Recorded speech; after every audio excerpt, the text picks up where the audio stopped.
We finally have Barb's in-game plan, and the ghoul might not be around to see it. Hey, welcome back to ScreenCrush. I'm Colton Ogburn, and we are going to break down all the Easter eggs, references, and little things you might have missed in Episode 5 of Fallout Season 2. And man, what a cruel way to end that episode. 3 different cliffhangers? Now, unlike with previous episodes that started with flashbacks, we start right where we left off with the Ghoul and Lucy trying to escape the Deathclaw. Scratch that, there are actually 3 Deathclaws. And you see, this is what happens when you skip all the side quests. You get to a big main mission, underleveled, and way out of your league. We see the ghoul's grenade distraction lasted less than a second, so you know his stealth stat is trash. So, like we mentioned last episode, this layout of the first gate to the strip doesn't make sense. Unless somehow within the 9 years between Fallout New Vegas and this TV show, they moved and rebuilt the Ultralux, and I'm not sure how that would be possible. You see, they would have slid out where they just came in front of the Ultralux, but when they slide out, it looks like the game-accurate lobby entrance of the Lucky 38. And that's some fancy editing specifically for the TV show. Now, this Vegas theme logo indicated that this is one of the more New Vegas lore heavy episodes. The Ghoul and Lucy end up at what they deem Freeside's Eastgate. Now, the show had seemed to have really condensed what Freeside looked like, and they only kept the really big landmark locations. Now, this might have been that they were short on budget, or just didn't want to keep the full locations. Now, there's typically no welcome to the strip sign like the strip's North Gate right next to the King's School of Impersonation. Now, the School of Impersonation is supposed to be in the south section of Freeside, right near the Freeside banner, whereas Mick and Ralph's is supposed to be right inside of the Eastgate, several blocks away. Now, this lighting is also sending us mixed messages. Unless they reach the east side just prior to sunrise, there's no way for them to reach this entrance in full day brightness when they were just near the North Gate in pitch darkness. Keep in mind that it's a few blocks away from gate to gate. Now, here it says Golden Globes Adult Studio,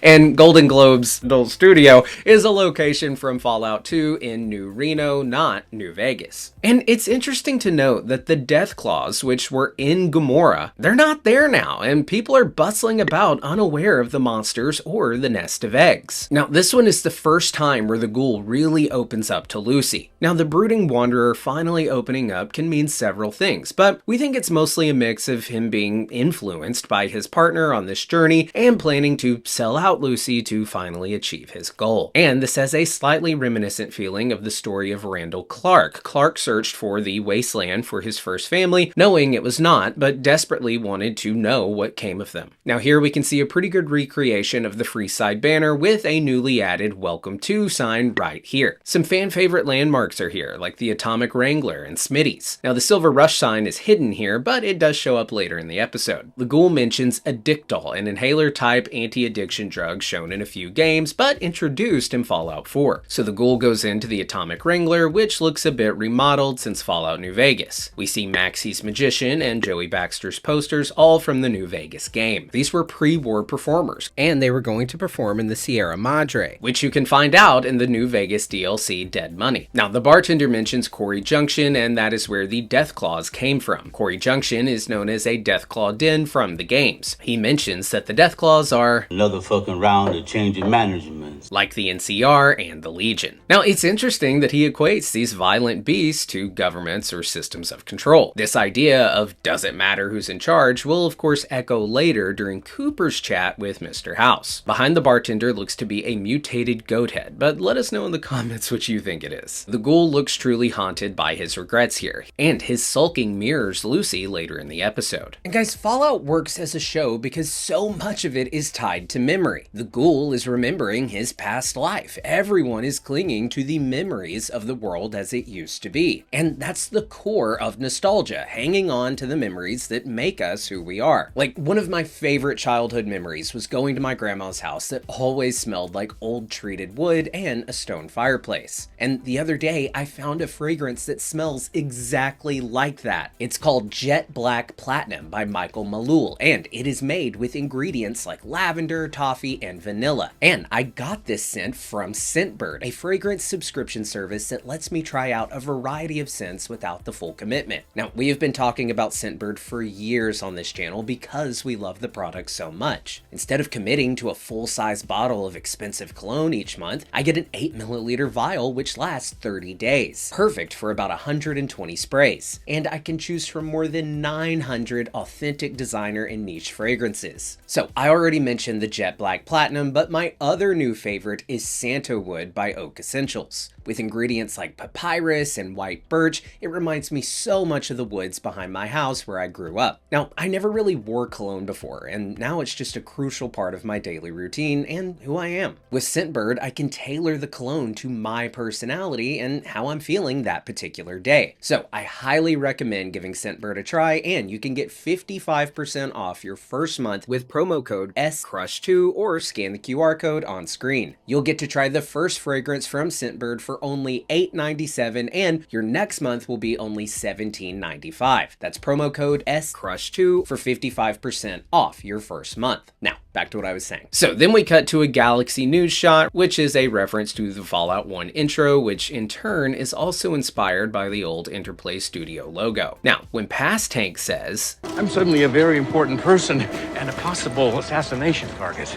there are so many layers to why he says this. We know that Hank was Barb's assistant, but we also learned that he was a mole at Vault-Tec. "This is Hank McClane, reporting for duty, sir."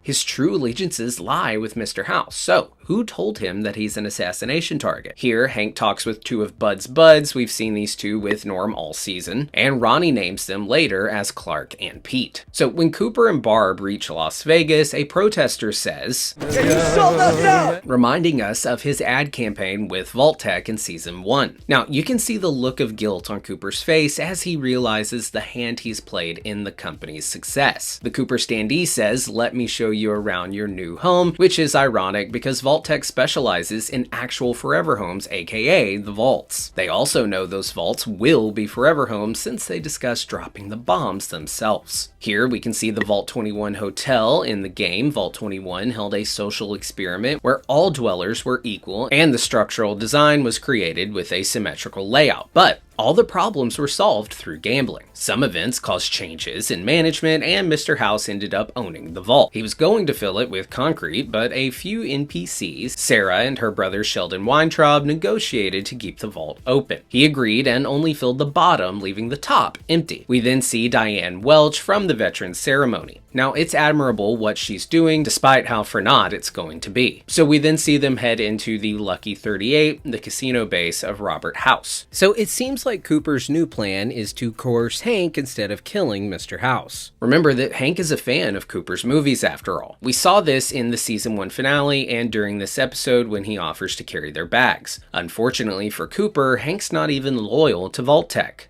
Now, as the elevator opens for Coop, we see Victor matching Coop's description of their first meeting in episode 3. Robert House is situated in front of big TVs, a nod to him being in the big TVs, all Armanzola-like in the New Vegas game. He even mentions, "It will allow me to stay alive indefinitely, in roboticized non-biological form and protect Las Vegas from the coming nuclear war." The song played here is Luck Be a Lady, which is featured in the Broadway show Guys and Dolls, a very pertinent song playing for a person heading to Vegas. And if any of you blissfully forgot, this man here is the snake oil salesman who gives Thaddeus the key to becoming a ghoul and makes love to chickens in Season 1. Now, he seems to be wooing, oh my god, it's Fisto. Now, Fisto is a Protectatron from Cerulean Robotics that was reprogrammed with the help of Ralph from Mick and Ralph's. He was created to be a robot prostitute in the New Vegas side quest, Wang Dang Atomic Tango, and he now lives at the Atomic Wrangler as an escort. Now here in the back we can see a billboard promoting propaganda to protect the Hoover Dam, and it is tagged by the NCR. And you can find the same billboard in Fallout New Vegas. In the Vault-Tec bunker we see Coop was correct. Barbara and Janie are frozen in the New Vegas management section. But this does beg the question, if Janie was frozen with Barb, but we saw her when the bombs dropped with Coop, what was the time frame like when she went from her father to her mother? Did he stay outside in their house while they chose to be frozen? All all while the bombs were going off? Now, the 31ers arrive at the Vault-Tec corporate building in California, and this is where they worked before the bombings. They comment on Janice's skeleton still being at her desk. She always was a kiss-ass. Their comment is hilarious because they don't get the irony of the situation. Almost all of Bud's buds are major bootlickers. Ronnie was Bud's lunchboy, Hank was Barb's personal assistant, and the rest of the 31ers, with the exception of Claudia, they worshipped Bud Askins. Now, Janice might have been kissing ass to try and earn a spot in the cryo chamber like these guys got to. So next we see the return of Ma June, who sent Lucy on the mission with the Enclave doctor to take on Moldaver. She says, "I'm trying to be a better person." Which shows just how much Lucy influenced her, and Norm is right to have faith in his sister. So Lucy passes a Dean Domino poster, the same one from the New Vegas game. Dean Domino was a famous pre-war lounge singer, but now he's a ghoul trapped in the Sierra Madre Villa. You can find him in the New Vegas DLC Dead Money, where he interacts with the player character through multiple quests. She then glances at a Power Fist, which looks the most like the Fallout 4 variant. We can also see a junk jet here, and behind her might be bottles of Rad X. So when Lucy shoots the fake merchant, a new customer conveniently asks her, "Who are you?" To which she replies, "I don't know." So Lucy is questioning how the wasteland is affecting her. The ghoul goes up to one of the rooms in the Atomic Wrangler as we cut to his scene with Robert House. We were also correct with our earlier prediction that this is just a fake dude that House pays to pretend to be him in public appearances. There would have been more of a dialogue or reference if this was actually Anthony House, head of H&H Tools. It's a living. Now, when House shows the cold fusion power source, it makes us wonder if that's the same cold fusion power that the NCR wanted and that is now in the hands of the Brotherhood of Steel. If that's the case, how did the Enclave get their hands on it at the beginning of Season 1? Unless that's a completely separate one that House built? So, Mr. House, he is unsure if Barb or Vault-Tec are the culprits behind the bombings. And yes, we saw your comments about it being China, but I'm crossing my fingers that we don't get the real answer. In the games, it's ambiguous who exactly dropped the first bombs, even though it could have been enemies across the Pacific, or the American companies, or the American government. Fallout is best when things aren't so defined. The games are up to player choices after all, so the idea of the culprit being a big question mark ties back into the bartender's conversation from earlier. Who cares who's in charge? Who cares who dropped the bombs? Anyone affected by those choices is just trying to survive now, and pointing the finger has really become a moot point. House predicted the bombings on April 14th, 2065 at 5:17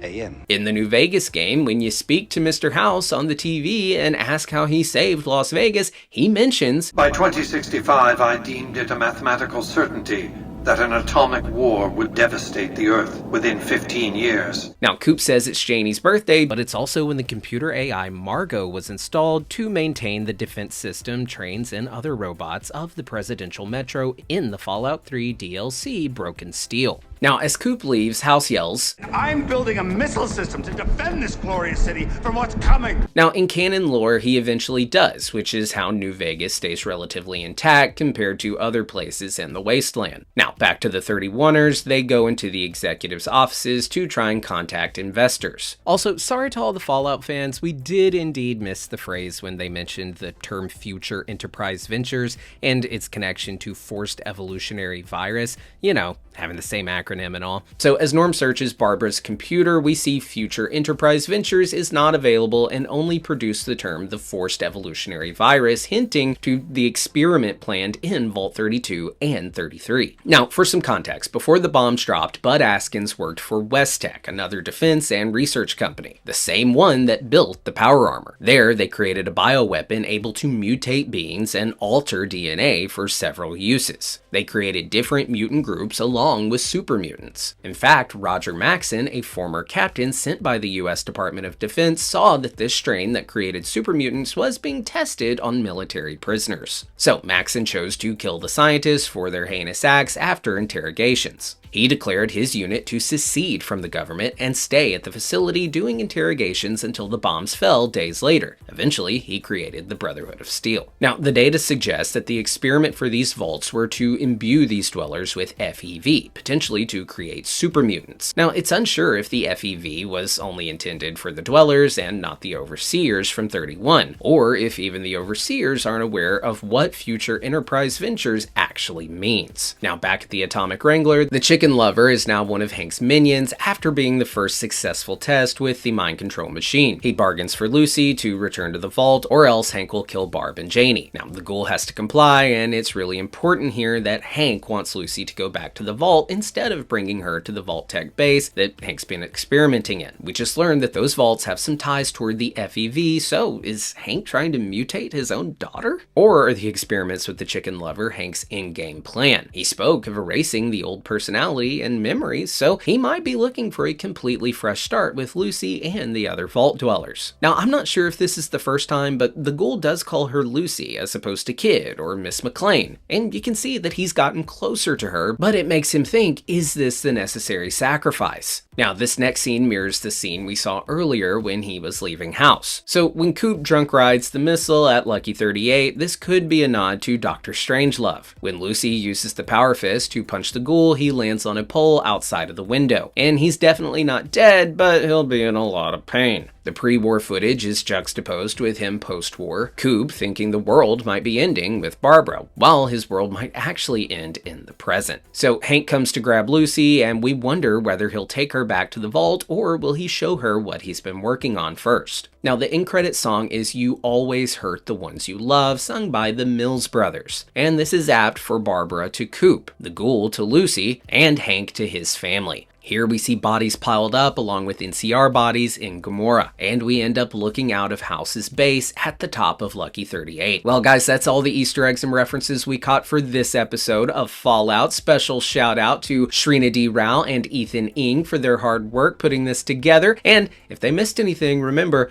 go yell at them. If you're new here, be sure to subscribe, hit the bell so you get notified each time we upload a new video. For ScreenCrush, I'm Colton Ogburn.